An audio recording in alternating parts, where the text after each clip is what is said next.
Allah Subhanahu wa ta'ala. Kalau sudah tidak ada lagi manusia ini yang bersedia untuk mendengar kita, berbisiklah ke tanah, makhluk langit akan mengaminkan doa-doa.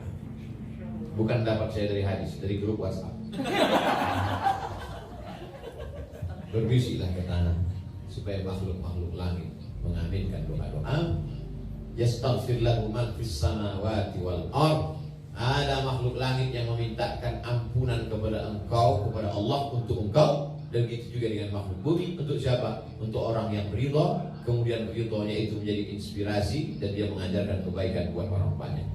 Tapi saya sejujurnya Mas Roni, untuk ceramah tentang bagaimana umat ke depan, bagaimana politik Islam, itu saya lebih suka daripada diajak ceramah tentang ridho. Karena biasanya ujiannya cash and carry. Ujiannya biasanya datang. Apa yang kita omongkan itu langsung datang. Makanya tadi begitu Ustadz Qurtubi bilang ujiannya, ceramahnya Ustadz tentang temanya tentang ujianku jalan ke surga. Ini nampaknya udah betul. Tapi kalau saya katakan ujian Ustadz Somad ke tempat acara ini adalah macet, ujian kami lebih besar Pak Ustadz. Kenapa? Nunggu Ustadz sampai jam dalam undangan jam 9. Ustadz datang jam 11. Lebih hebat ujian kami. Saya tahu dari tatapan mata Bapak Ibu, ujian Bapak Ibu sungguh berat dalam hidup ini. Jadi yang meringankan itu apa? Yang meringankan itu adalah pertama, pemahaman kita tentang kehendak Allah. Kita tidak ketemu dengan Allah. Allah menceritakan kehendaknya dalam Quran melalui Nabi Muhammad SAW. Dijelaskan oleh para ulama. Maka kalau mau ringan hidup ini adalah ngaji. Ustaz masih ngaji? Saya ngaji. Saya ngaji dengan Ustaz Adi Hidayat. Saya ngaji dengan Ustaz Ridwan. Tapi Ustaz gak pernah ketemu dengan kami. Saya online. Saya tonton mereka di Instagram, saya tonton mereka di YouTube, sahabat-sahabat saya, guru-guru saya. Maka saya selalu berkata, mereka adalah sahabat saya dan guru-guru saya. Lalu kemudian setelah kita ngaji, jangan lupa kita berinteraksi sosial. Ketemu dengan orang itu gak sama ketemu orang di YouTube. Gak sama. Mata adalah jendela jiwa. Ketemu, bermusafahah, sekarang gak bisa salaman, ngobrol. Manusia itu ada ruhnya. Saya ketemu dengan Pak Arman, ketemu dengan Mas Roni, ketemu dengan Ustaz Ridwan, ketemu dengan sahabat-sahabat saya. Itu beda. Ada membangkitkan semangat. Gak sama ketemu dengan transformer. Ada roh. Al-arwah junudun mujannadah. Roh ini seperti pasukan bala tentara. Roh. Ketika ketemu, itu roh saling menguatkan. Apalagi ada roh itu yang kuat. Makanya orang sehat, orang sakit itu dijenguk di rumah sakit, di ruang ICU. Kenapa? Karena ketika dijenguk dia sehat. Saya datang menjenguk sahabat saya yang sakit. Begitu saya datang dia langsung duduk. Apa kata istrinya? Selama ini dia hanya terbaring aja Pak Ustaz. Begitu saya datang dia langsung duduk. Pas saya keluar diantarnya ke ruang tamu. Heran satu rumah, gak pernah dia ke ruang tamu sudah sebulan terbaring. Bangkit semangat. Makanya kita kalau menjenguk orang sakit gak usah terlalu jujur. Gimana? Nampaknya udah gak sampai hari Jumat. Kamis sore udah selesai. Bangkitkan semangat. Ustaz Somad, iya Pak. Gimana menurut Ustaz saya ini? Kenapa Pak? Diponis dokter saya katanya meninggal. Dokter itu lebih dulu meninggal Pak. Allah Maha Kuasa. Bangkitkan semangat hidupnya. Maka ini penting. Hablum minallah dan hablum minannas. Bagaimana kita mau ketemu Allah? Bagaimana kita jumpa sama Allah? Bagaimana kita tahu kemauan Allah? Allah sudah ceritakan kemauannya dalam Quran dan Sunnah. Dijelaskan oleh Nabi Muhammad SAW. Nabi sudah meninggal. Al-ulama warasatul anbiya. Maka tadi saya nanya, pengajian komunitas ini masih ada Mas Roni? Masih Ustaz. Tapi karena kita pandemi nggak bisa. Online mesti dibuat. Ustaz Ron, Ustaz kita, maka ini semua. Karena kalau tidak, kita akan putus kontak dengan Allah Subhanahu wa ta'ala. Setelah kita tahu kemauan Allah, maka jangan sampai putus kontak dengan Allah melalui zikir. Wa ana ma'ahu idza dzakarani. Aku selamanya bersama dia selama dia mengingat aku. Fadhkuruni adzkurkum. Sebutlah aku, ingatlah aku, maka aku pun akan mengingatmu, aku pun akan menyebutmu. Tadi sedang makan, masuk WA. dari Sudan. Tuh. Aku mimpi Ustadz sudah 3 kali dalam bulan. Laki-laki. Perlu dipertegas kalau sekarang ini. Aku mimpi Ustadz sudah 3 kali dalam bulan. Nama dia beberapa hari ini kami sebut karena ada kawan yang memang mau daftar S3 ke Sudan. Namanya disebut di Pekanbaru, disebut di Jakarta, bahkan tadi sampai di airport masih saya sebut namanya. Maka connect, ternyata ruh orang beriman selalu. Kalau manusia saja disebut namanya connect dan mimpi dia di sana, Allah Subhanahu wa taala yang lebih dekat. Kita sebut dia, minta kepada Allah, sujud, memohon kepada Allah Subhanahu wa taala. Yang curhat kepada manusia, curhat kepada dia, direkamnya, dijadikan vlog, diuploadnya ke IG. Habis kita di komen orang. Curhat kepada dia hari ini sebagai kawan, besok dia berubah jadi lawan. Habis dibukakannya rahasia kita. Curhat kepada Allah Subhanahu wa taala. Curhat kepada Ustaz, boleh. Ustaz Ridwan, yang ke saya. Cuma nambah masalah saya. Saya mulai dari jam 11 kurang 10, sekarang sudah jam 12 kurang 20. Itulah 50 menit kebersamaan kita. Puncaknya adalah Allah ingin kita masuk surga melalui satu pintu yang belum ditempuh oleh orang lain.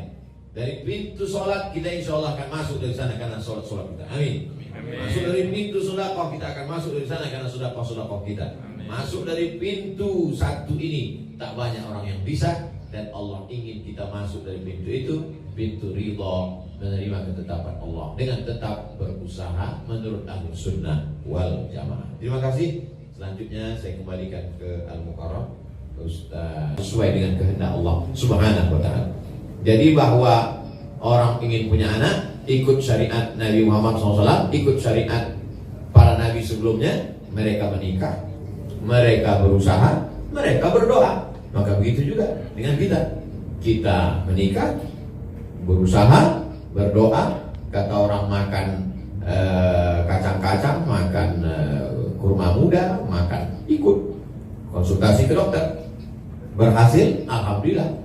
Tidak berhasil, berarti Allah ingin ridho, Allah ingin selamatkan dari anak durhaka. Senantiasa ada husnuzon kepada Allah Subhanahu wa taala. Nanti kalau saya meninggal tidak punya anak soleh, tidak ada amal jariah, bagaimana Pak Ustaz? Ada 2 kesempatan lagi. Apa dia? Bangun masjid sebanyak-banyaknya, bangun sekolah tahfiz Quran sebanyak-banyaknya. Apalagi kesempatan ilmu nyata maubi, mengamalkan, mengajarkan amal yang baik. Tapi saya bukan amal, bukan kiai, bukan buya, bukan tuan guru, bukan habib. Mengajar tidak berarti mengajar kitab kuning.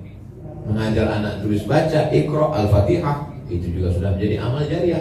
Sampai kapan kita tidak putus harap? Sampai mati menghadap Allah. Faman kana yarju liqa'a rabbih, siapa yang berharap ingin berjumpa dengan Allah, 2 syaratnya. Falyamal amalan shalihan, hendaklah dia beramal saleh, wala yusyrik bi ibadati rabbih ahada, dan tidak mempersekutukan Allah dalam ibadah. Surat Al-Kahfi, ujung-ujung akhir. Ini semua adalah cara kita menyikapi ketetapan Allah Subhanahu wa taala. La yaruddul qada illa du'a. Tak ada yang bisa merubah takdir kecuali doa. Doa kita dan doa orang-orang soleh.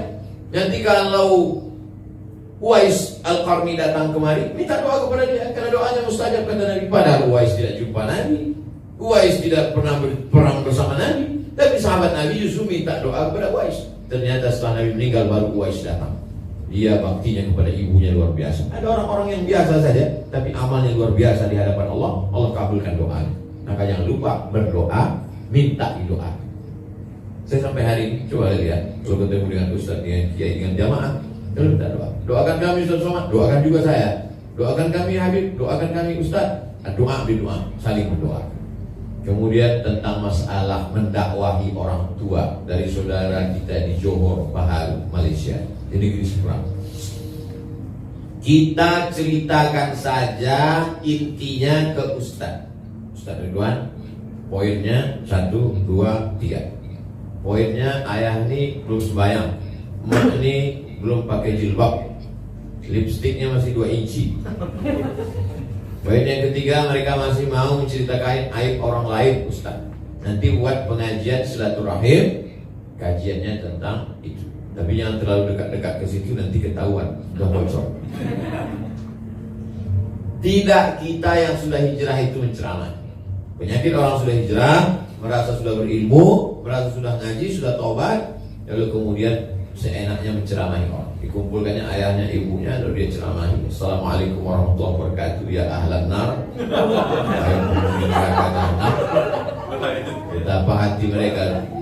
Wa in jahadaka ala an tusyrika bima laysa laka bihi ilmun. Kalau ayah dan ibumu itu memaksamu untuk mempersekutukan aku, dosa paling tinggi adalah syirik. Kalau bapakmu, ibumu mengajakmu untuk mempersekutukan aku, fala tuti'huma, jangan kau patuh, jangan kau ikut, jangan kau taat pada mereka. Tapi tidak disuruh melawan. Coba tengok di ujung ayat itu masih koma ayatnya, kelanjutannya. Wa sahibhuma fid dunya ma'rufa. Tetaplah engkau bergaul dengan mereka dengan baik. Memahami ayat itu kontradiktif. Jangan ikut, jangan patuh, jangan manut. Tapi di ujungnya berinteraksilah dengan baik. Bahkan ada tafsir kontroversial. Nama tafsirnya At-Tahrir wa Tanwir, ditulis oleh Syekh Tahir bin Ashur dari Tunisia. Seorang anak boleh menghidangkan khamar ke bapak ibunya yang belum Islam. Itu tafsir dibantah oleh ulama lain. Itu khamar kan haram. Man ra'a minkum mungkaran, siapa yang melihat kemungkaran falyughayyirhu bi yadihi, robah dengan tangan. Lalu apa kata jawab Syekh Tahir bin Ashur? Khamar itu haram bagi kamu, bagi bapak ibumu halalan thayyibah. Jadi kalau nggak minum itu nggak semangat hidupnya.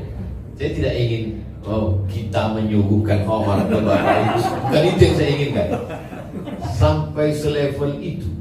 Tapi kita tetap tidak. Jangan sampai pulang dari sini bawakan khamar. Mana tahu anaknya mau alam masuk Islam. Kalau khamar, Bapak silakan mabuk. Jangan. Bukan itu maksud saya. Kita tetap dalam batas-batasan kita jaga. Kita jaga itu. Bagi saudara-saudara yang sudah hijrah, hijrah kalian yang membuat mereka lapang dada justru mendapat hidayah. Bagi yang sudah masuk Islam jadi mu'alaf, justru dengan itu dia mendapat hidayah. Dulu kusangka kalau anakku masuk Islam jadi ekstrim, jadi keras macam Ustaz Somad. Ternyata lembut sekali. Dulu kusangka anakku kalau sudah masuk Islam aku akan kehilangan anak. Dulu aku sangka kalau anak gadisku ini dinikahi orang Islam aku akan kehilangan anak. Ternyata sekarang aku malah mendapatkan 2 anak. Anakku menjadi lebih solihah, menantuku juga luar biasa. Sayangnya itu cuma ada di sinetron.